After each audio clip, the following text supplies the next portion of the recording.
آقائے کریم صلی اللہ تعالی علیہ وسلم نے ارشاد فرمایا، دو گالی گلوچ کرنے والوں نے جو کچھ ایک دوسرے کو کہا اس کا گناہ ابتدا کرنے والے پر ہے جب تک کہ مظلوم زیادتی نہ کرے۔ دو لوگ جو ایک دوسرے کو گالی دیتے ہیں، اس میں جس نے گالی کی ابتدا کی ہوگی گالی دینے کی، اس کا گناہ اس کے اوپر ہے۔ یعنی اگر دوسرے نے جواب میں گالی دی تو جواب میں جس نے گالی دی ہے اس کو تو گناہ ملے گا، لیکن اس پہل کرنے والے کو اللہ عز و جل زیادہ سزا عطا فرمائے گا اور گناہ سب سے زیادہ اس کے نام اعمال کے اندر لکھا جائے گا۔ میرے پیارے آقا صلی اللہ علیہ وسلم کے پیارے دیوانوں، اس حدیث کو ہمیشہ کے لیے ذہن میں محفوظ کر لو، اسے کبھی بھی زندگی میں مت بھولنا۔ رسول گرامی وقار صلی اللہ تعالی علیہ وسلم کے نائبین، صلحاء امت اور مومنین کے حقوق کو بیان کرنے والے اس حدیث کو اکثر بیان کرتے ہیں، اسے بھی آپ ہمیشہ کے لیے ذہن میں رکھیں۔ رسول گرامی وقار صلی اللہ علیہ وسلم نے فرمایا، سباب المسلم فسوق وقتالہ کفر، مسلمان کو گالی دینا اللہ و رسول جل جلالہ و صلی اللہ علیہ وسلم کی نافرمانی ہے اور اسے قتل کرنا کفر ہے۔ مسلمان کو گالی دینا، یوں کسی کو بھی گالی آپ نہیں دے سکتے، لیکن اگر کسی نے کسی مسلمان کو گالی دی تو یہ اللہ اور اس کے رسول کی نافرمانی ہے۔ اور یہاں مجھے ایک حدیث شریف کا مفہوم یاد آ رہا ہے۔ بہت سارے لوگ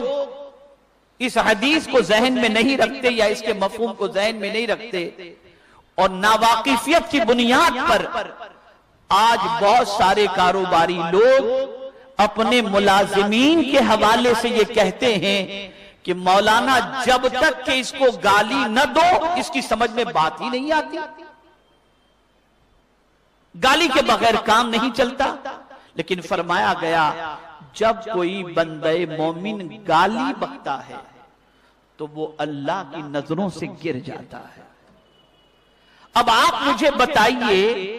جو اللہ کی نظروں سے گر جائے اسے کون اٹھا سکتا ہے؟ اسے کون اٹھا سکتا ہے؟ آج مسلم محلوں کا حال دیکھیے، مسلم بچوں کا حال دیکھیے، مسلم نوجوانوں کا حال دیکھیے، تو آپ کو یہ چیز ملے گی کہ جہاں کثرت سے مسلمان رہتے ہیں وہاں کے چھوٹے چھوٹے بچے بھی ماں بہن کی گالیاں بکتے دکھائی دیتے ہیں، اور گھروں میں بھی آج جھگڑے ہوتے ہیں تو ایک دوسرے گالی گلوچ کے بغیر اپنی گفتگو کو نہ شروع کرتے ہیں نہ ختم کرتے ہیں۔ گالی بکنا یہ اتنا بڑا گناہ ہے کہ کل بروز قیامت جس کو گالی بکی گئی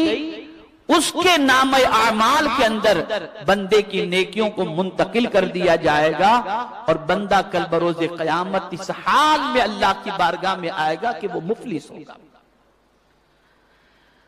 آقا کریم صلی اللہ تعالی علیہ وسلم کا مزید ارشاد سماعت فرمائے، حضرت عبداللہ ابن عمرو رضی اللہ تعالی عنہما سے مرفوعاً روایت فرماتے ہیں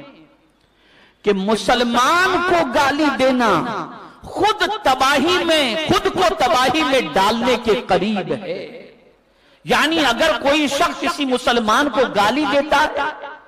تو وہ اپنے آپ کو تباہی میں ڈال دیتا ہے، برباد کر دیتا ہے اپنے آپ۔ آج یہ کہا جاتا ہے بربادی کے کچھ اسباب ہیں، کچھ معاملات ہیں کاروباری یہ، لیکن آپ حضور کے ارشاد کی روشنی میں سمجھیں اور ان خرابیوں کو تلاش کریں اور ان گناہوں کو تلاش کریں جو ہمارے معاشرے میں اس وقت پنپ رہے ہیں اور ہمارے نوجوانوں کے منہ کے اوپر وہ لفظ ہیں، وہ الفاظ ہیں اور وہ گالی گلوچ ہیں۔ میرے پیارے آقا صلی اللہ تعالی علیہ وسلم کے پیارے دیوانوں، حضرت عیاض بن جمان رضی اللہ تعالیٰ عنہ سے روایت فرماتے ہیں، میں نے عرض کیا یا نبی اللہ صلی اللہ علیہ وسلم، ایک آدمی مجھے گالیاں دیتا ہے حالانکہ وہ مجھ سے کمزور ہے، توجہ چاہوں گا، سرکار کی بارگاہ میں وہ صحابی عرض کرتے ہیں ایک بندہ مجھے گالی دیتا ہے اور یہ گالی دینے والا مجھ سے کمزور ہے، اگر میں اس سے بدلہ لے لوں تو مجھ پر کوئی گناہ تو نہیں؟ میرے آقا صلی اللہ علیہ وسلم نے ارشاد فرمایا ایک دوسرے کو گالی دینے والے دونوں آدمی شیطان ہیں، آپس میں بری باتیں کہتے ہیں اور ایک دوسرے پر جھوٹی بہتان لگاتے ہیں۔ یعنی اگر کوئی شخص یہ سوچے کہ اس نے مجھے گالی دی میں بھی گالی دوں، یہ کمزور ہو کے گالی دے کے جا رہا ہے، تو میرے آقا صلی اللہ علیہ وسلم نے ایسے شخص کو انسان نہیں بلکہ ان دونوں کو آقا کریم صلی اللہ علیہ وسلم نے شیطان فرمایا۔